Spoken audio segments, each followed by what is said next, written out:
हा जो तुषार दोशी नावाचा कोणी एसपी आहे यानं याच्या अगोदर सुद्धा अंतरवाली सराटीमध्ये अशा पद्धतीचाच लाठी हल्ला केला होता आणि मोठ्या प्रमाणामध्ये तिथं महिलांना सगळ्यांना मारहाण केली होती आणि त्याच्या या वर्तणुकीमुळे महाराष्ट्रामध्ये मोठ्या प्रमाणामध्ये असंतोष पेटलेला होता। माझी सभापती महोदय आपल्याला विनंती आहे की या तुषार दोशी जो एसपी आहे हा माणूस अत्यंत जातीवादी माणूस आहे आणि पक्षपातीपणा करणारा माणूस आहे।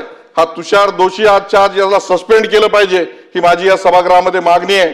मंत्री महोदय आपण सभागृहामध्ये आहात, नेमकं आपल्या बरोबर काय घडलं? प्रसार माध्यमाच्या माध्यमातून मोठ्या प्रमाणामध्ये आम्ही बघितलं की आपल्या हाताला इजा झालेली आहे, मोठ्या प्रमाणात तिथं धक्काबुक्की झालेली आहे। अशा पद्धतीने जर एका ज्येष्ठ मंत्र्यांच्या बरोबर असा प्रकार जर होत असेल तर हा प्रकार अतिशय गंभीर आहे। हे तुषार दोशी आजच्या आज सस्पेंड झाले पाहिजे। सर्वांना पोलिसांनी धक्काबुक्की केलेली आहे, नुसती धक्काबुक्कीच केली नाही तर या मंत्री महोदयांच्या हाताला मार सुद्धा लागलेला आहे।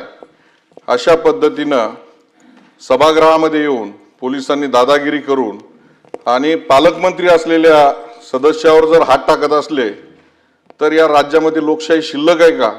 आज जर पालकमंत्र्यांच्या अंगावरती जर हात टाकायला लागले आणि अशी जबरदस्ती करायला लागले तर ज्या निजामशाहीमध्ये आम्ही मराठवाडा राहत होतो तशा पद्धतीचं राज्य आपली सातारा छत्रपतींची राजधानी असलेल्या साताऱ्यामध्ये आलं की काय अशा पद्धतीने वाटायला लागले।